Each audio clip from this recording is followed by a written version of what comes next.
Hello guys! Hello. This is for Air Signs, Gemini, Libra, and Aquarius. Okay. Air Signs, Gemini, Libra, and Aquarius. Alamin natin kung anong messages.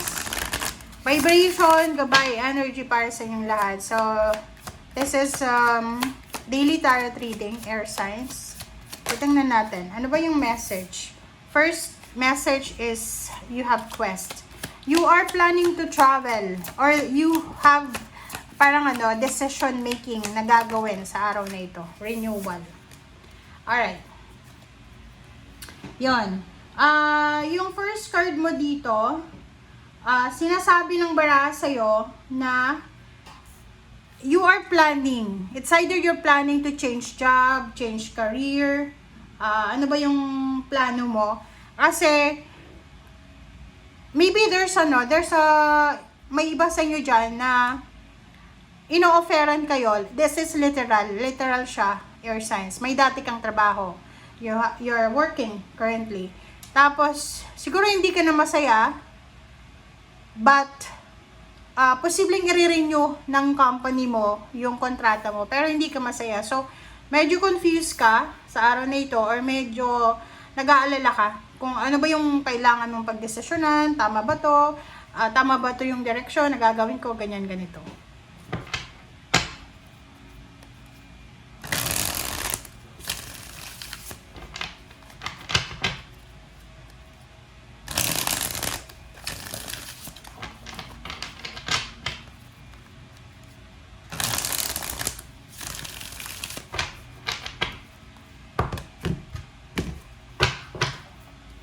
Okay, first card natin sa second deck is King of Pentacles, Ace of Cups, Knight of Swords, Five of Cups, and then Strength card.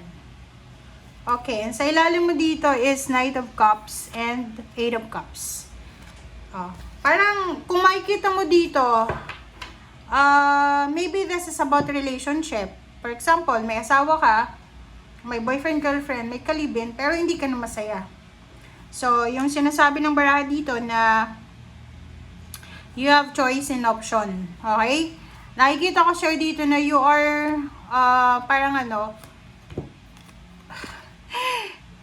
you are looking for alternative sa kung ano man ang pinagdadaanan mo sa ngayon. Gusto mo magpakalayo-layo para hanapin yung love life mo, yung success mo, or kung ano pa man. Okay. Nakikita ko sir dito na meron kang minimithi eh. You are waiting for perfect timing, or maybe you're waiting for a lump sum of money, higher possession. Ano ba? You're waiting eh. So, maybe you're waiting for the go signal, parang ganon. You're waiting for the perfect timing, like wedding anniversaries, wedding talaga, birthdays, parang ganon. So, nakikita ko sa'yo dito na you are waiting. You're waiting for an information, you're waiting for a confirmation, you're waiting for a chat, for a call, or any communication. So, sa ngayon, sabi ng baraha sa'yo, while you are waiting, okay, habang ikaw naghihintay, you need to be patient. You need to be strong. You need to be patient para hindi ka magsisi sa bandang huli. So, ano yung ibig sabihin yan? Ang ibig sabihin yan, Air Signs, na whatever man na hinihintay mo, huwag kang magsisettle sa less. Huwag kang magsisettle sa kung ano lang yung available sa ngayon. Kung naghihintay ka ng love life, hintayin mo yung love life mo talaga. Huwag kang papatol sa kung sino man yan na gustong pumasok sa buhay mo, na which is hindi mo naman gusto. Sa promotion naman, ganun. Like, nag-antay ka ng promotion sa one company, tapos may nag-offer sa'yo like new job sa another company, huwag kang papasok dun sa new company na yon while you're waiting for the promotion, kasi nag-exert ka na dun ng effort eh. 'Di ba? Nagpasensya ka na, nagtiyaga ka na, so why not buuin mo na or lubos-lubusin mo na yung paghihintay. Alright? Okay.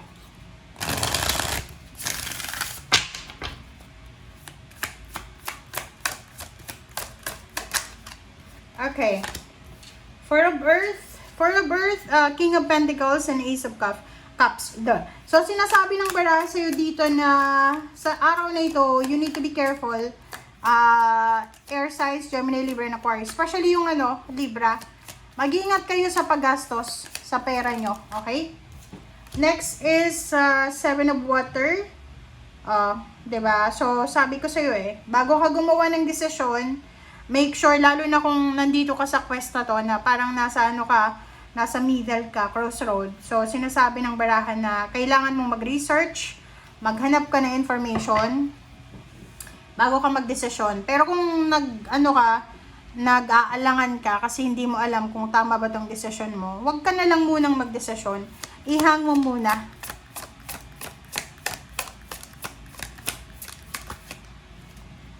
Okay.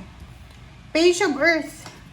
Wow, good news. So, there's an incoming good news Ito yung maganda dito kasi sinasabi ng baraha sa'yo na by the end of the day, like for example sa gabi, posibleng makatanggap ka ng good news tungkol sa pera.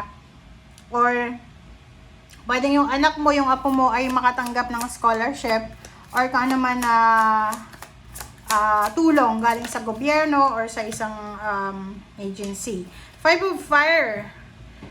So yun, nakikita ko sure dito na talagang meron na conflict.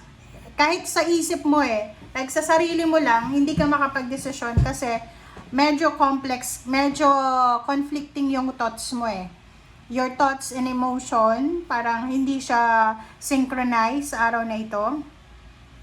Sa relationship, ganun din. Pwedeng hindi kayo magkasundo ng karelasyon mo. Or you need to be careful kasi posibleng ikaw ay magkaroon ng conflict with your office mates, with your workmates, with someone na medyo selfish or kung ano pa man. And eto guys, na Three of Water, sinasabi ng baraha sa'yo na you need to prepare yourself, okay? You need to prepare yourself, air sign, because there's an incoming celebration. It's either wedding anniversary, graduation, announcement of birth, pregnancy, and anything na sobrang celebratory siya. So, sa araw na ito, ang kailangan mo daw na bigyan ng focus is yung kung ano yung mga magagandang mangyayari sa susunod. Hindi yung kung ano yung nangyayaring pangit sa ngayon. Kasi mas lalo kang may stress, mas lalo kang maguguluhan. Okay? So, sinasabi ng baraha bilang isang air signs, this is information, this is about researching. So, kailangan mong mag-isip ng mabuting solusyon or resolution sa kung ano man na iniisip mo sa ngayon. Okay? Thank you guys. Bye!